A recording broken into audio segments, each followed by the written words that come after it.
Bom, gente, bom dia a todo mundo. Eu estou gravando hoje mais uma aula para vocês. Do título de regressão logística, análise de regressão logística em machine learning. É um assunto fácil, mais um assunto fácil. A gente viu antes regressão linear, agora é regressão logística. Então é um assunto fácil, tá? Que é suficiente essas indicações que eu estou dando, tá? Então nessa aula aqui eu vou mostrar para vocês os principais conceitos. Depois o mais fácil é fazer exercício. Então eu vou passar 4 exercícios prontos, que eu vou comentar aqui também, tá? E vou passar 2 para vocês tentarem resolver, tá certo? E vou dar toda a indicação também, como nos outros exercícios, tá? Então vamos lá. A primeira coisa, eu dividi a aula em 4 tópicos, tá? Não, 6 tópicos, né? Desculpa. Utilização da técnica de classificação em machine learning, que é muito importante, porque vocês vão ver, vão começar a perceber que está ligado à classificação. Depois, introdução à regressão logística, que é as principais definições. Estimativa de máxima verossimilhança, o nome é complicado, mas é muito fácil, versus método mínimos quadrados ordinário, tá? Comparação rápida entre regressão linear contra regressão logística, de principais diferenças, e depois os 2 exemplos, que são os títulos dos exercícios que vocês vão ter que fazer, tá? Fora isso aqui, eu estou detalhando, dando 4 exemplos resolvidos e detalhados para vocês, tá? Vamos lá. Então, como a gente já falou no início do curso, Machine Learning está associado à aprendizagem eficiente, eficaz, o uso eficiente dos dados, exploração, também chamado de mineração, que é mais chamado pelo pessoal da computação, dos dados, que é uma triagem dos dados, escolher bem os dados. De tal forma que no final de tudo isso aí você é capaz de predizer modelos. A gente já comentou sobre isso, né? Então a gente comenta de novo, né? O próximo ponto que é importante é a utilização da técnica de classificação de dados. O que é isso? Dando um aprendizado de máquina, né, do machine learning, é muito importante a exploração, mineração dos dados, onde existem muitos problemas de classificação. Que é a classificação, no fundo? É você ter uma quantidade de dados, você começar a tentar classificar esses dados. Então, vou mais além, 70% dos problemas de data science são associados à classificação. Então, na aula de hoje, vocês vão ver bastante exemplos disso aí. A gente já tinha feito em regressão linear, mas com regressão logística fica mais fácil enxergar. A regressão logística está muito associada à resolução de um problema de classificação binária. Outra classificação é a multinomial, nominal, que lida com problemas que diferentes classes estão presentes na variável objetiva, ou alvo, né? Então, um exemplo disso aí é o conjunto de classificação dos elementos de uma planta, que é o íris, é uma base de dados também, que é um dos exercícios resolvidos que eu passei para vocês, tá? De você tentar classificar cada planta pelos elementos dela, tá certo? Então, é uma classificação além da binária. Isso também cada vez mais é utilizado em machine learning, de você ter várias características objetivas e você tentar fazer classificar. Classificação e regressão logística, que é o nosso ponto da aula de hoje. A regressão logística descreve e estima a relação entre uma variável dependente binária com as suas variáveis dependentes. É considerado, como eu falei no início, um dos algoritmos mais simples e mais utilizados em machine learning. Classificação em 2 classes. Normalmente sim e não. Tá? Fácil implementação, podendo ser usado como base para qualquer problema de classificação binária. Esse conceito pode ser também estendido, né, quando a gente vai estudar Deep Learning, que é a aprendizagem profunda.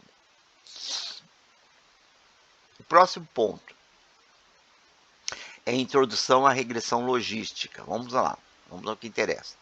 Então, a regressão logística é um algoritmo de classificação de machine learning utilizado para prever a probabilidade de uma variável dependente de uma mesma categoria. O próprio nome já diz isso. Modelo estatístico, que tem forma mais básica, utiliza uma função logística para modelar uma variável dependente binária, 0 ou 1, né? Existe a possibilidade de ser utilizado em outros sistemas mais complexos. É uma estimativa de parâmetros, modelo logístico de previsão, forma de regressão binária. Então, por exemplo, P de y igual a 1 em função de x, tá certo? Matematicamente, o modelo logístico binário possui uma variável dependente, que é uma variável binária com dois valores possíveis, 0 ou 1, né? Matematicamente. Então, pode ser representado onde os dois valores são rotulados. Eu toda hora estou falando mesmo algumas coisas que não existe ainda um consenso na utilização. Então, rótulo e etiqueta, para mim, é a mesma coisa. Então, 1 vai ser aprovado, sucesso, e 0 vai ser não aprovado, falha, assim por diante. Tem algumas hipóteses de utilização da regressão logística, que é importante se ater. Quando for binário, sua variável dependente deve ser binária, o próprio nome diz. O fator de nível vai ser 1 dessa variável, vai representar o resultado desejado. Uma coisa que não sei se ficou clara para vocês, que vocês têm outras formas de variação da regressão logística, que você pode fazer uma classificação por regressão, colocando outras características, outras features, tá? Mas no fundo são features assim, camisa larga ou camisa curta, camisa vermelha ou camisa não vermelha, e assim por diante. Então você pode ter várias classes, mas não deixa de ser uma regressão logística, multivariável. Apenas as variáveis significativas devem ser incluídas. Isso é muito importante. Aquela parte que eu falo de você filtrar bem os dados. Não adianta você querer colocar, por exemplo, naquele exemplo que a gente fez, que era um exemplo típico dos pássaros, né, das gaivotas, a gente só tinha duas, a gente separou para dois tipos de gaivota. Então só elas devem ser colocadas. Então você tem que criar. Então, as variáveis independentes devem ser independentes uma das outras, como o próprio nome, e elas vão ser relacionadas de uma maneira linear ao modelo logístico. Isso aí vocês vão ver melhor depois. Para uma melhor eficiência durante sua implementação num projeto, você requer sempre, isso aqui é importante, número de amostras elevadas. Deve ser implementada e aplicada a duas bases de dados diferentes, geralmente uma de teste ou treinamento e depois uma das variáveis do mesmo sistema. Com isso você vai evitar possíveis erros ou vícios na hora de aplicar o algoritmo, tá?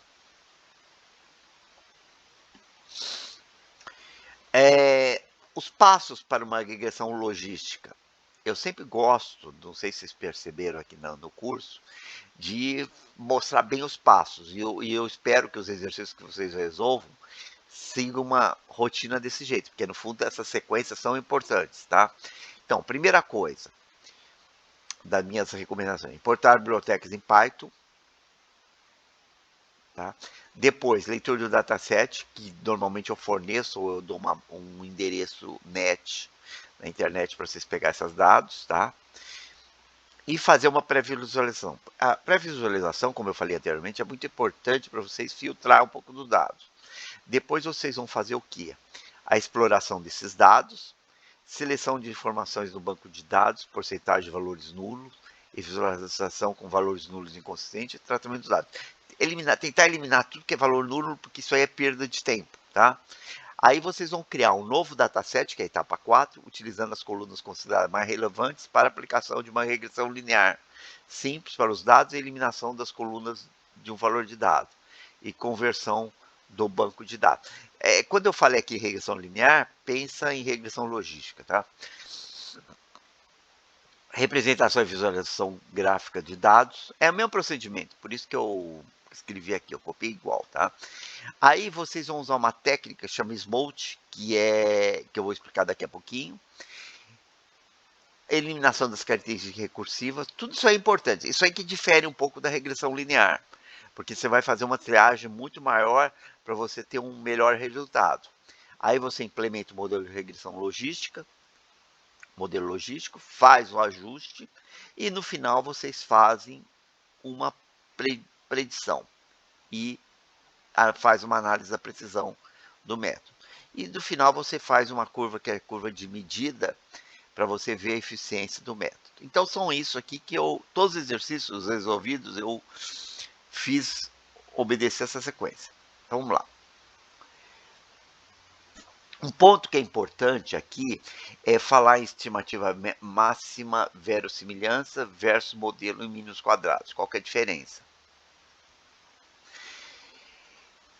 O MLE, que é a estimativa de máximo verossimilhança, Maximum Likelihood Estimation em inglês, por isso que é MLE, é um método para maximização da probabilidade.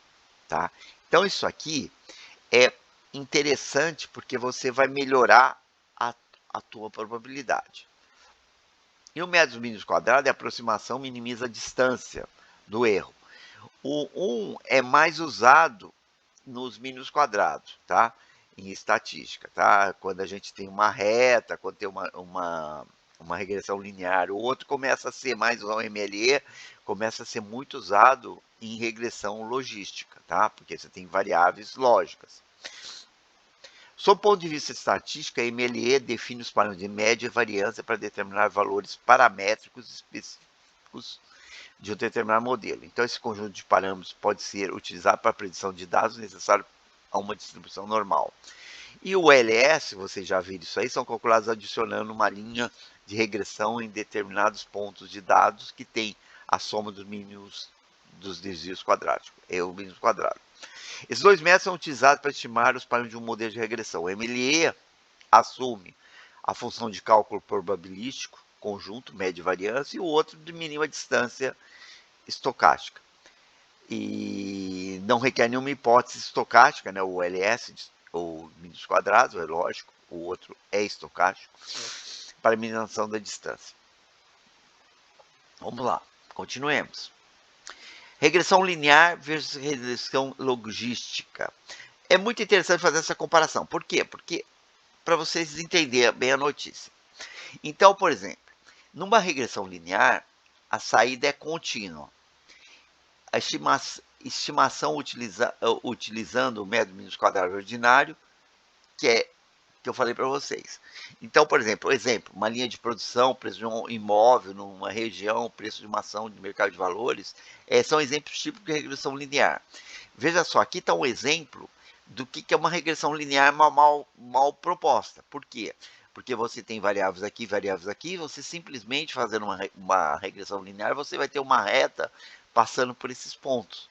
Só que não é o modelo mais conveniente. Na regressão logística, a saída constante é discreta. Utiliza máximo verossimilhança, tá? MV, tá? Então, aquilo lá que eu já falei anteriormente, um é basicamente o mínimo quadrado, o outro aqui. E você usa uma função de predição, que a gente vai falar daqui a pouquinho. Então, aqui são exemplos desse tipo aqui. Predição de um paciente tem câncer, predição de uma queda de um cliente, sim ou não. São variáveis lógicas.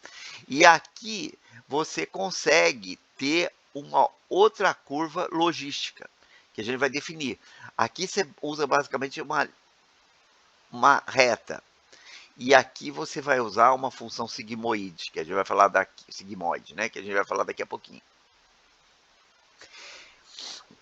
Eu apresento aqui, gente, são os exercícios que eu vou passar para vocês, 2 exemplos. Eu vou interromper aqui e gravo uma outra